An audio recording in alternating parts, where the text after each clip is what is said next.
Coach Frank here to show you how we prescribe interval training.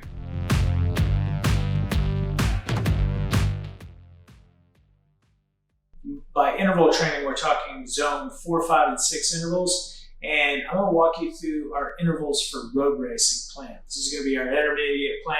This is an example of how we prescribe intervals in general. These intervals are specific to road racing, which is different than the way we prescribe intervals for cyclocross, criteriums, time trials, hill climbing. I'll get into those in a later video, but for now, what you see here is our working man's training plan design. Monday, Fridays off, short structured workouts Tuesday, Wednesday, Thursday, and then a little bit longer rides on Saturdays and Sundays. Now, this plan is different than our sweet spot plan. We're not trying to build here. Now, here in this plan, we're trying to get your power up. And whether that's represented by your FTP, your VO2 max power, or your 1 minute power, that you are preparing for the power demands of a road race with these plans. And you're going to face VO2 max efforts, you're going to face anaerobic efforts, and lactate threshold efforts. What you'll notice right away is Saturdays, we recommend a group ride. Why a group ride on Saturdays? Well, A, it's fun, B, it's good training, and it's the time that we recommend you work on your pack riding skills. Drafting, maneuvering the peloton, pack positioning, counterattacking, making your moves, maybe going for the city limit sprint. Just generally riding hard and getting into those tactical situations, which are extremely valuable to a road racer, even a criterium racer. You are generally going to make what we call organic intensity. There's going to be, if you have a good spirited group ride, some VO2 efforts. Maybe there'll be like a shootout up to the top of the hill. There'll be like a section where someone makes a move.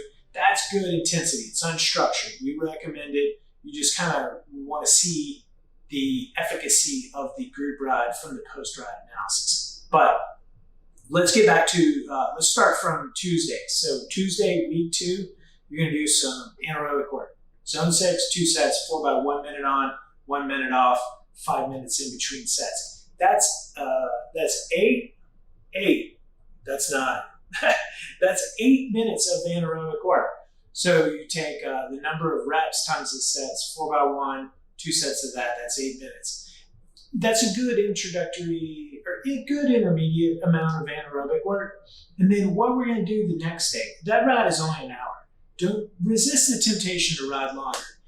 Do the structured interval work and then get home and get food in your belly and get off your feet and recover as much as possible, because what you're going to do is some VO2 max work the next day. This is what we call block training. 2 days on, 2 easy days. So Thursdays and Fridays are easy. So it's a 1-to-1 work to rest ratio in terms of the days. 2 days hard, Tuesday, Wednesday, 2 days easy, Thursday, Friday. So that's why you see the zone 2 ride on Wednesday and the complete recovery day on Friday. That's the day to do your hippie stuff, as Phil Gannon likes to say. My 2 favorite activities are yoga and foundations, 12-minute foundations routine. As Dr. Eric Goodman demonstrates and says, no back pain ever. Really, really helps. Yoga can be great, good for the mind, good for the hips, flexibility, core strength, pack. I think yoga helps with your body handling skills. So back to Wednesday and the VO2 max efforts. It's 3 minute. This is the 3-minuters. I'm going to lead you through a 3-minute, 4-minute, 5-minute. It's what I call the 3, 4, 5 VO2 max progression. But week 1, you start with 3 minutes, and we're going to do 2 sets, 2 by 3 on, 3 off, 6 minutes in between sets. 2 by 3, 2 sets of that. That is 12 total minutes of VO2 max work. Okay? Pretty hard. Go as hard as you can. Make as many watts as you can. Don't let the software hold you back, although we do give you some guidelines, 105 to 120%. That's going to be about as hard as you can go if your FTP is set properly. But if it's not, no big deal. Just go harder. It's better to see what you can do. That's the beauty of power-based training, which these plans are. Sundays are for zone 2. You're going to be tired, pedal it out. If you've done that hard group ride the day before, Yeah, just chill out, ride in zone 2. It's good for you. It's good for fat burning. It's good for your endurance, mitochondrial biogenesis. And yeah, it's just a good way to get into the week. Mondays, recovery day. Again, do your hippie stuff, yoga, foundations. Get a good night's sleep and do your meal prep Monday. So head on over to the fastcatcoaching.com website. You'll hear us talk about winning in the kitchen and what we advocate for athletes. You do your grocery shop Sunday, meal prep Monday, set yourself up for success all week. We also check out our winning in the kitchen meal plans while you're there. But anyway, week 2, Tuesday, coming off of a rest day, and you're going to be fresh. You're going to be motivated. So guess what? Bam! You're doing some 4-minute VO2 Max Intervals. 2 sets, 2 by 4 minutes. 8 minutes in between sets, repeat. That is a progression from the 3-minuters you did last Wednesday, and that is 16 total minutes of VO2 max work. So progression. Pro power-based analysis tip. Take your average 3-minute power, so take the average of every 3-minute interval from the week before, add it up, divide by 4, that's your average 3-minute power. That gives you an idea of how to pace your 4-minuters for this workout. You still want to go as hard as you can, but you don't want to like blow the first one out of the water and then kind of like limp home on the remaining 3. Use that average 3-minute power. See if you can sustain the same power because it's 1 minute longer. So it's a good goal. It's nice challenging to have a number as a carrot. The next day, lactate thresholds, part of road racing, especially if you're going to do some climbs. 3 by 10. You know, this is like at 98 to 104%. Should feel pretty darn hard, but it's 30 minutes worth. Presumably, if your FTP is set correctly, it's a good, honest, hard workout. Do these full gas as hard as you can. If you can make more than 104% for all 3 of these 3 by 10 minuters, then it's just a nice indication that your FTP is probably lower than what you have it set at. Again, power-based training.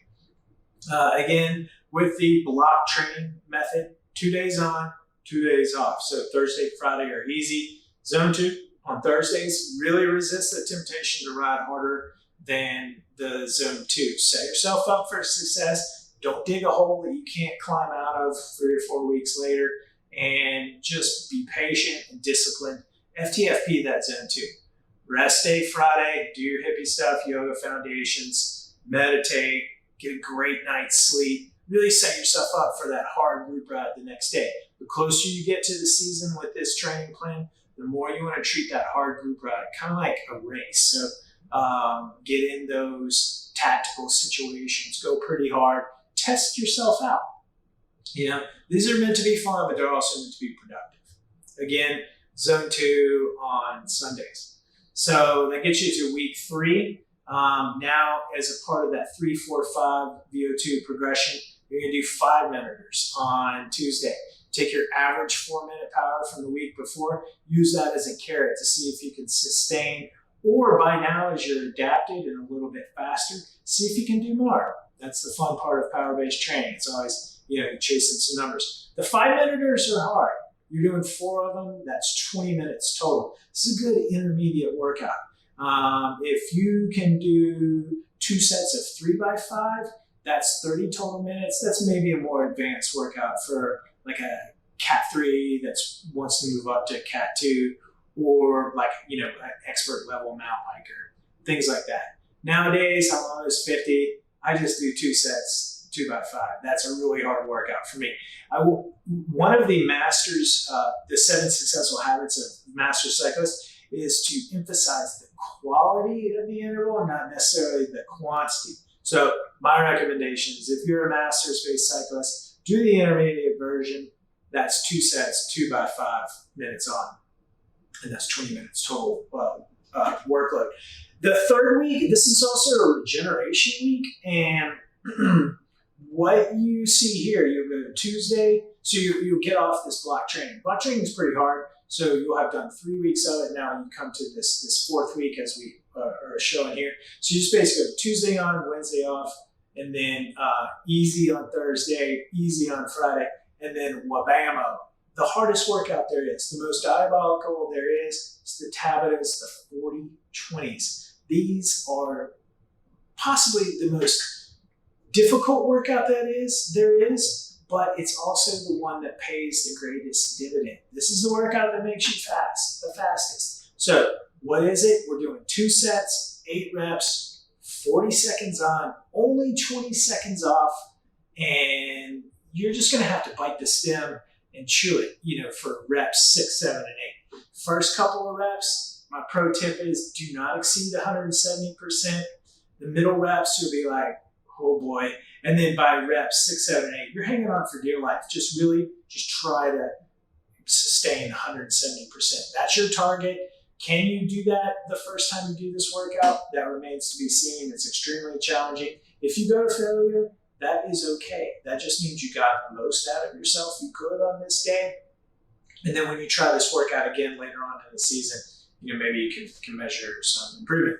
Zone 2 on Sundays. And that's really it. That's how we prescribe road racing intervals, much different than our sweet spot plans. We do not advocate sweet spot training year round. This is what we do for road racers after they built up their sweet spot base, driven up their CTL, part of our switching from base to race. Base to race. That's all I got. Check out our switching from base to race training tip, fatigue dependent training plan design.